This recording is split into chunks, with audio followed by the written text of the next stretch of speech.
After the divorce, I completely vanished from Rachel's life. Everyone thought I couldn't live without her, betting how long it'd take for me to crawl back. Rachel gave a mocking laugh. A few days? 3 minutes. Jackson's just a loser. He's got no money and no parents. One call from me, and he'd come running back like a puppy. Later, Rachel called me a bunch of times, but I never picked up. She freaked out and went nuts trying to find me. 3 years later, I ran into her at a party. The person who'd always been so proud had tears in her eyes the moment she saw me. She held on to me tightly. After the divorce, she changed the house locks and I left some stuff there. Just when I found her, I stumbled upon this scene. In a private room, friends of ours were betting on how long it'd take for me to come back. Rachel gave her mocking laugh again. A few days? 3 minutes. Jackson's a loser. Can't make money, no parents. One call and he'd come running back like a dog. Then she took off her fancy watch and tossed it on the table, oozing confidence. He'll be begging to remarry me in no time.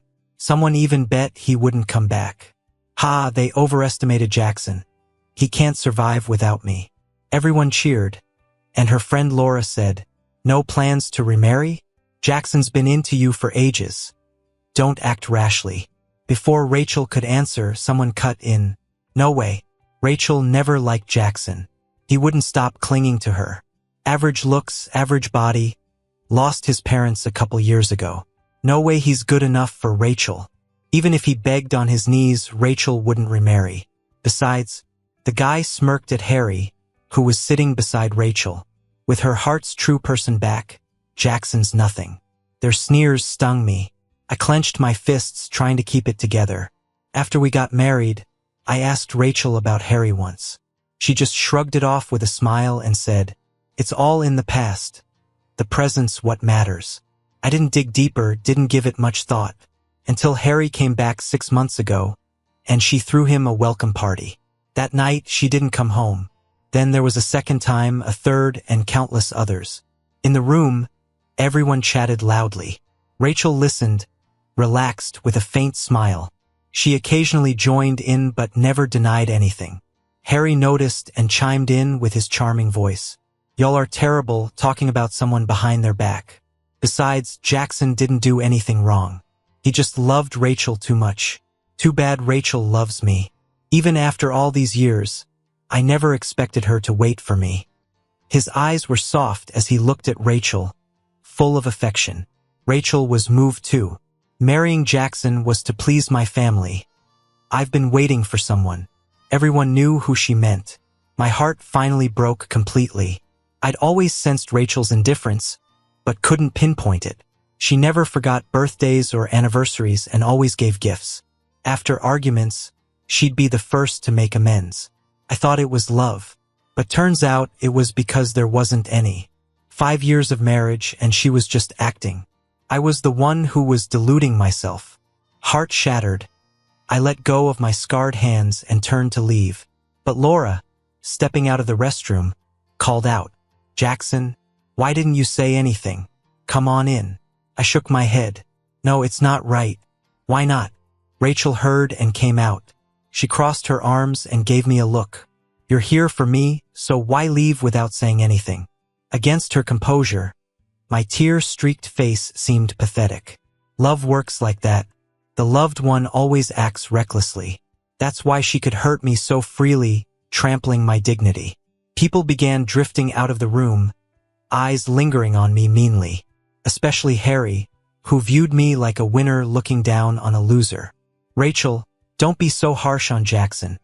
He must be sad after being dumped. Speak nicely to him." Rachel lovingly replied, "All right." Everyone chuckled. I suddenly regretted coming to see Rachel today. Wiping my tears, I steadied my voice. "Rachel changed the house code, and I left some things. That's why I came. But forget it, I don't need them. Sorry for bothering you, goodbye." "Wait." Harry stepped closer, putting an arm around my shoulder, acting friendly. "Rachel still has things to say. You were married. She may like me now, but you've come, so things should be cleared up. Oh, by the way, you're over Rachel, right?" I wasn't sure what he was getting at, until he quipped, smiling, Divorced means no more bothering Rachel. Okay? I get jealous. Jackson, you wouldn't come between us, would you? His words were like daggers. Harry was always like that. Angrily, I shrugged him off. He turned it around, though. Rachel and I got married first. He stole her, yet he's telling me not to bother her. Stop talking nonsense. Before I could continue, Harry stumbled, hitting the wall dramatically. I froze, staring at my hand. I hadn't pushed hard. Jackson, what are you doing? Rachel's voice was furious as she rushed past me to help Harry. The push made me stagger backward, losing my balance. I fell down the stairs.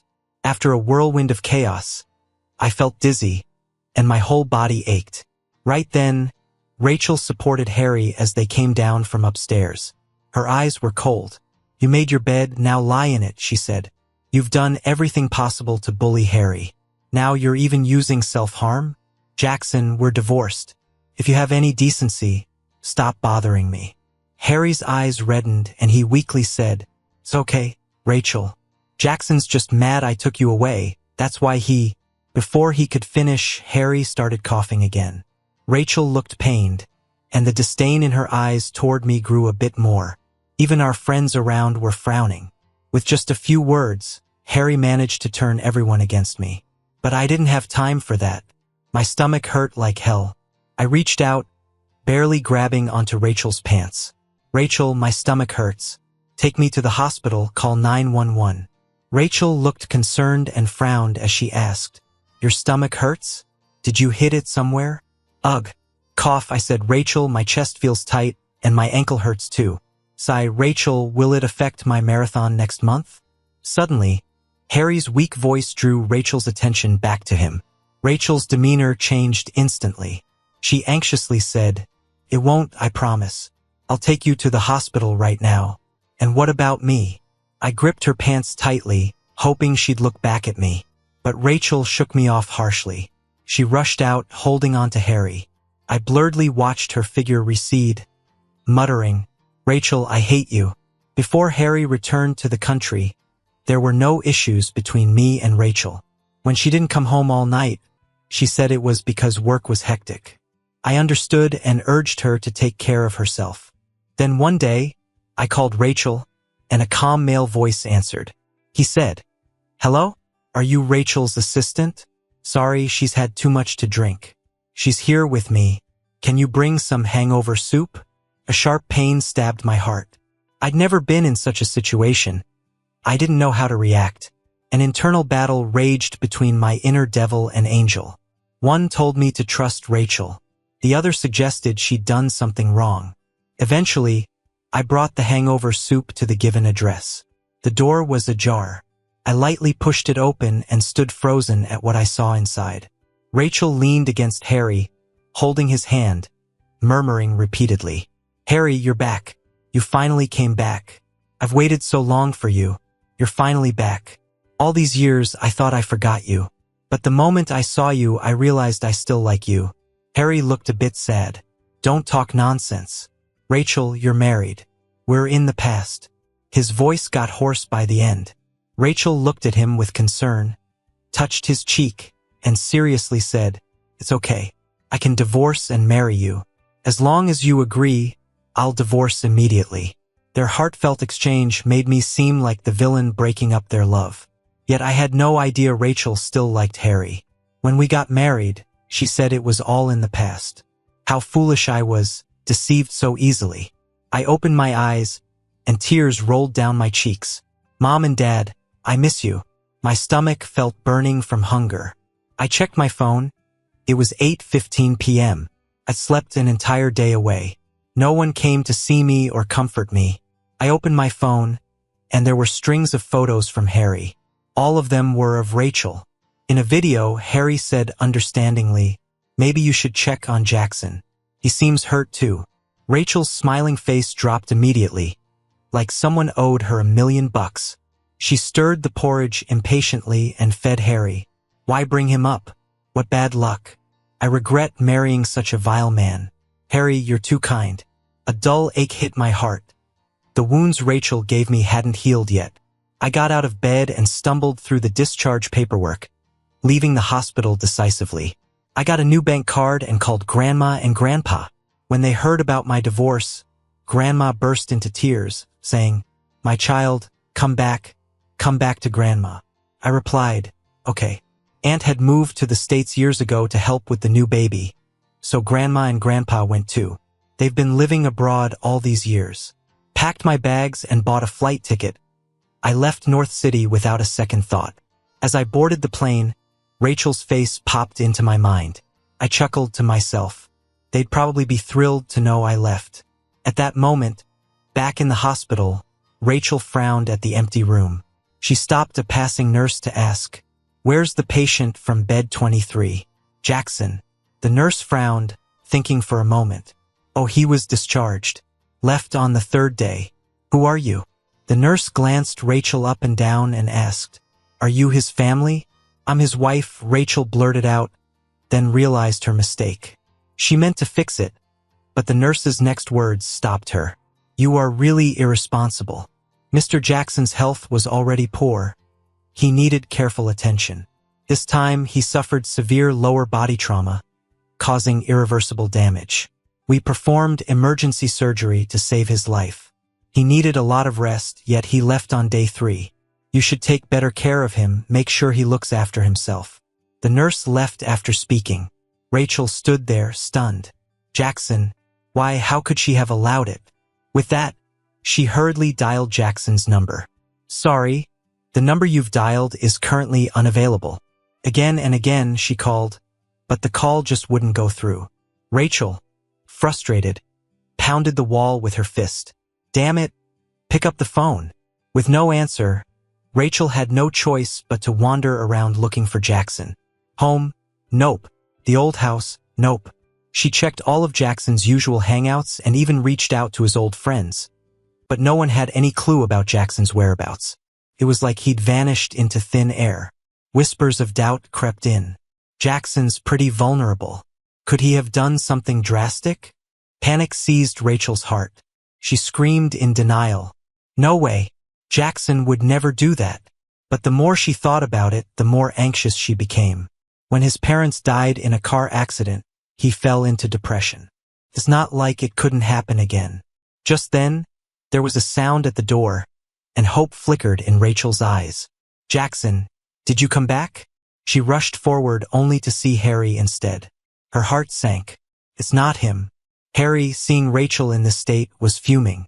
"Didn't you divorce him? Why do you even care whether he's alive or dead?" Rachel didn't have an answer. She thought maybe Jackson wasn't that important anymore.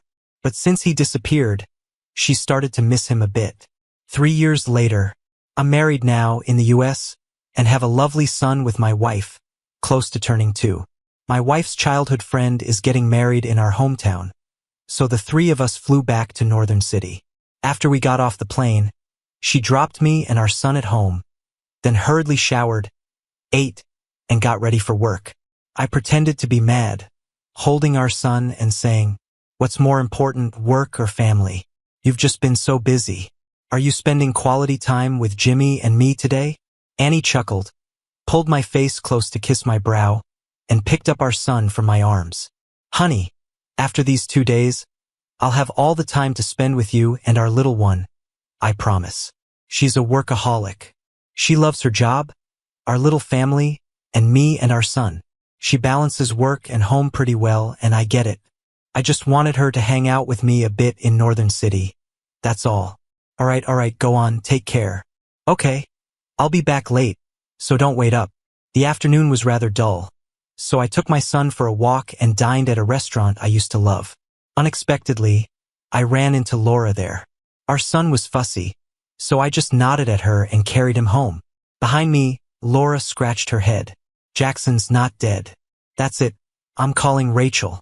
"Hey, Rachel, I just saw Jackson." Rachel laughed sarcastically.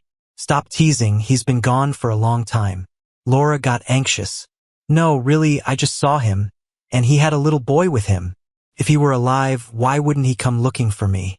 Besides, I've been searching for him for 3 years, and nothing." Rachel hung up, cynical and resigned. Sipping on her drink, she thought about how much she wanted to see Jackson again. The next day, Early morning, Annie and I took our son to the wedding, bearing gifts and good wishes. My wife was quickly whisked away by the bride for a chat, leaving me in the groom's room with our son. The place was bustling with people.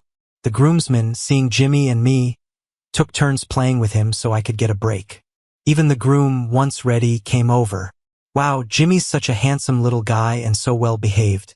Let me hold him, and who knows, maybe I'll have one just like him. I laughed. Jimmy looked wide-eyed at the groom, then burst out laughing, kicking in the groom's arms while babbling away. As the ceremony approached, the room filled up, making Jimmy restless. Afraid he might start crying, I took him outside for some fresh air. Jackson. I heard someone calling me from the hallway. I turned, seeing a sea of faces, but didn't know who it was. So I kept moving forward with Jimmy in my arms, until someone grabbed my shoulder. Jackson. I turned and locked eyes with Rachel. She was much thinner now, her eyes red as she stared at me, her voice trembling. You're not dead? Then why didn't you come back? Where have you been these past 3 years?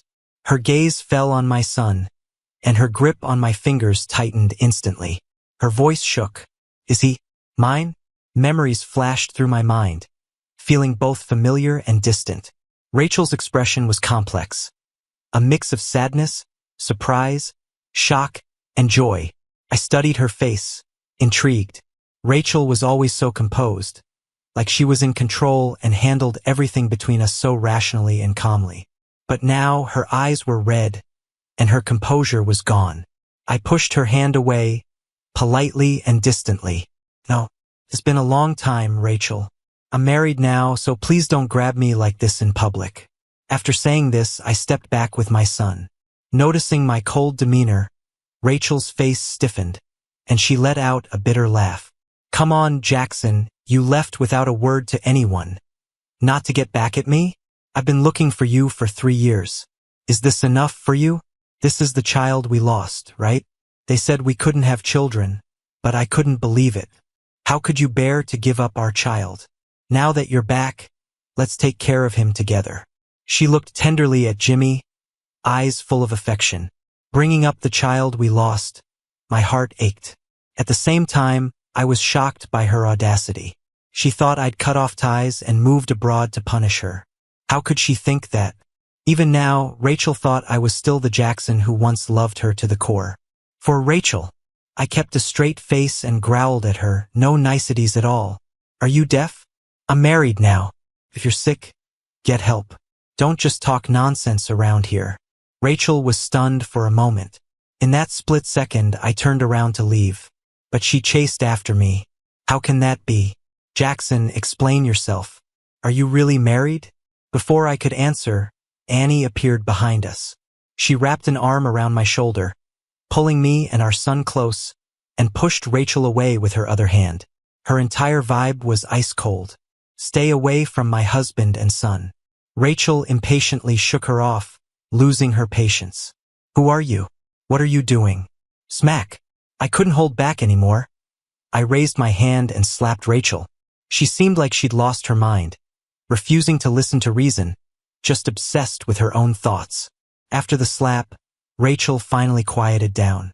She turned her head, disbelief in her eyes as she looked at me, a bit hurt. You hit me? I shook out my numb hand and handed our son to Annie. I said seriously and firmly, I'll say it one more time. Rachel, I'm married. The person beside me is my wife. In the future, don't speak nonsense. Stop disrupting my life. As soon as the wedding banquet ended, Annie and I headed home. On the way, the mood was quite heavy. I watched Annie's expressionless face, wanting to speak several times, but unsure of what to say. Once we got home, she pushed me against the door. Desperate, urgent kisses came down on me, and I had no choice but to endure them. Soft whimpers slipped out of my mouth. I grabbed Annie's wandering hands, breathless as I explained. There's nothing between me and her. I know. Seriously, nothing. I can tell you everything. Annie paused for a moment, propping herself up and pulling at the scarf around her neck. Her voice was husky. No need to explain. Just enjoy what's coming next. I drifted into a confusing sleep. When I woke up, it was already the next morning. Rubbing my messed up hair, I got up and went downstairs, catching Annie feeding the baby. Jimmy wasn't keen on the food, spitting it out as he ate. Annie was patient, gently coaxing him and carefully wiping his chin. I once imagined this scene. Back then, full of hopes and dreams about love, I married Rachel. 3 years ago, that dream shattered. I thought life would just go on like that until I met Annie. She's a friend of my aunt's. When I first arrived in the States, my aunt was busy and asked Annie to pick me up. I was in a bad mood that day. On the plane, I dreamt of a little boy whose face I couldn't see, dressed in a tiny suit. He said to me, "Dad and Mom don't love each other anymore. Dad, I'll come find you again next time." After landing, I just cried and cried. Annie didn't say a word, handing me tissues while driving. She later told my aunt and grandma about it. Seeing me so down, my aunt tried to match Annie and me. I wasn't interested at first, but my aunt said, "Are you never going to get married?" Rachel was a jerk, but that doesn't mean all women are bad. She lowered her voice. "Jackson, listen to Auntie. The hurt from one woman can be healed by another. Annie might be a bit older, but she's caring. Give it a try, don't stay stuck in the past forever." She smiled meaningfully as she said that. I was confused, feeling there was more to her words. So, half-willingly, I gave it a shot. To my surprise, I found that calm Annie suited me more than Rachel did. Then, we confirmed our relationship, I proposed, and we got married. At the wedding, my aunt drank a bit too much and held my hand. "Jackson, you're so confused. I wanted you to move on, not dive right back in." I glanced at Annie, who was standing by, and gave a sheepish smile. Annie's dark eyes glimmered, her mouth curling into a smile as she helped my aunt up. "Auntie, I promise I'll take good care of Jackson." Rachel somehow got her hands on my phone number. When I answered her call, I wasn't prepared. "Hello, who is this?" Silence from the other side. "It's Rachel." I hung up the phone without a second thought. After that, the calls came one after another, leaving me feeling frustrated. "What do you want from me?" Rachel's voice sounded almost pleading. "I don't want anything. I just want to talk to you. Jackson, where have you been all these years? I miss you. Ever since you left, I can't forget you. I still live in what was once our home, stuck in the past. Come back, Jackson." Something about her words felt familiarity. Thinking back, when Harry came back home, she said the same stuff to him. Copy and paste. Rachel's love felt cheap. I scoffed. "If you're sick, see a doctor. Leave delusions untreated, and it'll turn into a real problem. I'm happy now. Please don't disturb my life anymore. Don't you remember what you said during the divorce?" Rachel faltered for a moment. In a soft voice, she asked, "Are you really married to her?" "Yeah." "When?" 2 years ago." 2 years, huh? Rachel let out a self-mocking laugh.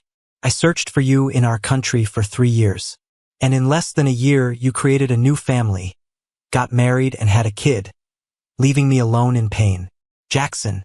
Her voice grew agitated from the other end. She accused, "Are you really that heartless? I spent 3 whole years searching. 3 years. Every day I'm filled with longing, living in constant fear, guilt almost drowning me. I thought you couldn't take it anymore. That moment when you appeared before me again, I was overjoyed. I finally saw you again, but you went and married someone else and had a child. Now you're living a blissful life, so what about me? Jackson, what am I supposed to do? How do I not disturb you?" I stayed silent for half a minute. Fate is truly unpredictable. I was once deep in a pit, barely climbing out by the skin of my teeth. And now the person who pushed me down there is at the bottom pleading, asking me to pull her up. I sighed and hung up the phone without saying a word, feeling a bit troubled inside. I texted Annie, "Once you're done with work, let's go home."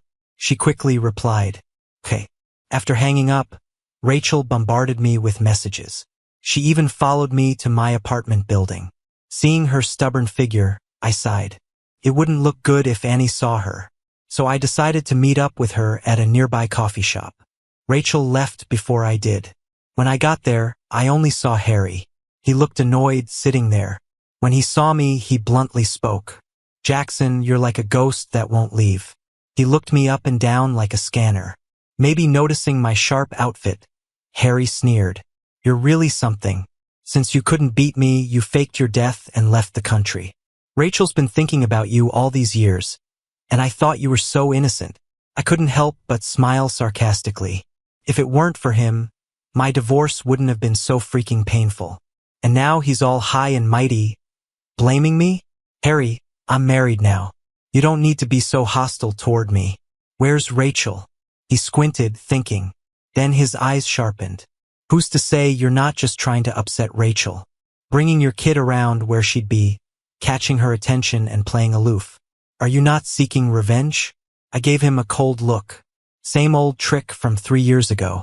Back then, he brought some girlfriend around, and it made Rachel jealous. In the end, Rachel couldn't stand it and marked her territory. Bright red lipstick marks, still etched in my mind. A dirty heart sees everything as dirty. I mocked. Not every woman is precious. I don't give a damn about trash like Rachel. You don't have to watch me like a hawk. You're giving Rachel too much credit. Jackson. A broken voice sounded behind me. I turned around to see Rachel there, unnoticed. She changed her outfit, hair neatly tied back, suit pressed, looking like she dressed up for this. But she was pale. She seemed pitiable. Just as I was about to speak, Harry grabbed my wrist. He instantly turned white, gasping. Jackson. Please, Jackson, give Rachel back to me. We've loved each other for years. If it weren't for you, we would have been together by now. We're engaged and getting married next month on the 18th. Couldn't you have come back any other time than now? I know you hate me, but I must do this, because seeing you pains me, and the doctor said I shouldn't get worked up. For my health's sake, please let her go. The cafe was quiet, Harry's moan attracting everyone's attention. I frowned deeply, confused about his game. The next second, he grabbed my hand and screamed, falling backward. Same old move, but this time I caught him. His scream stopped abruptly as a hint of panic crossed Harry's face. He struggled, losing patience. I let go and kicked him hard in the shin. I shouted, I already said whoever wants that trash can have her. Stop bothering me. Harry, in pain, lost balance and fell frog-like to the ground. He curled up, covering his chest, looking pathetically at Rachel. Rachel, I hurt. I'm in so much pain. Rachel stepped forward. But she only shielded me. She said coldly, 3 years ago, you used this trick to make me make an irrecoverable mistake. Now, I won't repeat it. Stop acting, Harry. Your so-called chest pain is just a ploy for sympathy. Let's go. Harry's eyes widened in disbelief, seemingly unable to believe Rachel's coldness, crying out desperately, Rachel, you can't do this to me. Rachel, I've given you everything. You can't treat me this way. Rachel. His cries were so pathetic. I glanced back. Harry looked utterly defeated, lying on the ground with no dignity left. I felt a rush of mockery rise inside. Evil deeds always backfire. The boomerang from 3 years ago had now hit Harry hard. Outside the cafe, Rachel's hands at her sides twitched slightly. Why didn't you tell me about your injury? If you told me then, maybe we wouldn't have divorced. We might have had a chance. Her words made me laugh. What chance? Seeing my smile, Rachel seemed lost. She softly rebuked. I had a right to know. You don't deserve to. Back then, I was disheartened and Rachel and I were also in a cold war. The last intimacy we had was when Rachel, drunk, came to me in our room, murmuring, Baby, I'm sorry. Don't ignore me. We'll live well, really well. That softened my cold heart. I thought maybe we'd turn a corner.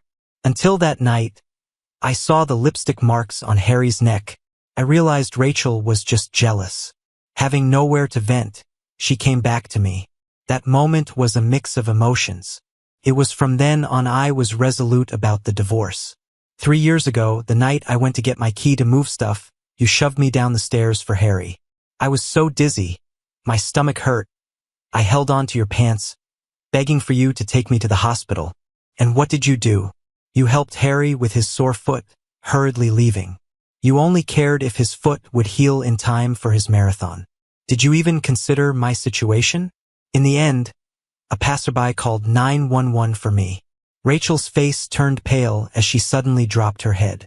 Her eyes blinked frantically. Her lips moved, but no words came out. Finally, she looked up with red eyes. I'm sorry, Jackson. I didn't realize it would be that serious. The words felt hollow and couldn't undo the damage done. In the end, Rachel remained silent, which was probably for the best. Back then, with how obsessed she was with Harry, she would have thought I was just using my injuries to get her attention, even if she knew how badly I was hurt. That's not the life I want. It's all in the past. It doesn't matter anymore. Rachel, you weren't a good wife, and you're not fit to be a mother. My wife now is far more competent than you ever were. If there's nothing else, let's leave it at that. Don't disturb my life anymore. Rachel's eyes had a hint of reluctance, but she had no reason to stop me. She could only watch as I walked away. After a few steps, I turned back, looking straight at her. There was a flicker of hope in Rachel's eyes. I gave a small, forgiving smile. I will never forgive you, Rachel. This is goodbye forever. Rachel's last words came with the wind. Jackson, I wish you happiness. I will be happy. When I got home, Annie was already back from work. She was playing on the carpet with Jimmy. As I walked in, she glanced at me briefly, said nothing, but there was a bit of unspoken hurt in her eyes. Jimmy saw me and immediately grinned, reaching out for Daddy. I picked him up, sitting next to Annie. What's up? Are you mad? I asked. Annie shook her head. No. After a pause, she said seriously, Jackson, we're married now. I'm your wife. You can tell me anything. Annie rarely gets this serious. I remembered her only talking like this when she scolded our son for misbehavior. It hit me immediately. Annie was upset. Upset that I met Rachel alone. I handed Jimmy to the nanny and pulled Annie into my arms. Don't be mad, baby. I went to meet her to clear things up, and I didn't expect her to be so clingy, trying to disrupt us. I didn't tell you because you were at work, and I could handle it alone. It's all settled now. She won't bother us again. Annie's expression softened a bit after a few comforting words. I knew she was bothered by Rachel's presence, so I spoke openly. Do you want to hear about my past with Rachel? Annie only knew I'd been married before and was hurt, but she didn't know the details. She's a gentle person, doesn't pry if I don't bring it up. When I moved to the States, I've been avoiding that part of my life, and as happiness came, I honestly forgot about it. I cherish my relationship with Annie and don't want anything to come between us. After hearing everything, Annie was silent for a while. Anger flared in her eyes. Shit, she's such a jerk. I laughed in her arms. Yeah, she really is. Once things back home were sorted, Annie booked our return tickets. Before we left, Annie's friends held a farewell party. Ben, the groom from the wedding, looked at me with sympathy and patted my hand as if to reassure me. How have you been feeling? Everything okay? I was stunned, confused. What happened? Ben looked awkward, realizing he'd slipped up, and retracted his hand sheepishly. I turned to Annie. She just smiled. Nothing important. If you want to know, you can chat with Ben. That's when I found out. Harry had put me online a few days back, spreading a rumor that I was a stalker and made himself out to be the innocent victim of harassment. The video was from that coffee shop. Ridiculous. Don't worry. Annie was already handling it. Harry can't cause any trouble. Annie had sued Harry with Ben as our attorney. You can relax. I've got a lot of experience in this. I made a name for myself once, and this time I'll make sure his reputation is toast. Ben was energized, and his enthusiasm amused me, lightening my mood. All right then. Thanks, Mr. Lawyer. After the serious talk, Ben chatted with me about gossip. I learned from him that Rachel had actually been looking for me for 3 years. She seriously believed I'd taken my own life, even hired a team to search for my body near the river, just because the last security footage showed me heading that way. Pathetic. Pretending to be so heartfelt. Wasn't she the one who pushed me away? Plus, I hadn't hidden my flight information. She should have found it easily. But she stubbornly thought I'd never leave her, so she didn't even consider looking. 2 months later, I got a message from Ben. He'd won the case. Harry apologized publicly and compensated me, though it was just some money. Right after Harry apologized, I sent the verdict to some media outlets, letting them spread the truth so Harry could taste what rumors felt like. I put down my phone and picked up my coat, ready to take my son to his early education class. But in the car, I saw Rachel again. It was like she lost it. She followed me abroad and was frequently near my house. I knew she wanted to make amends, but there's no turning back a wrong once it's done. We all need to move forward.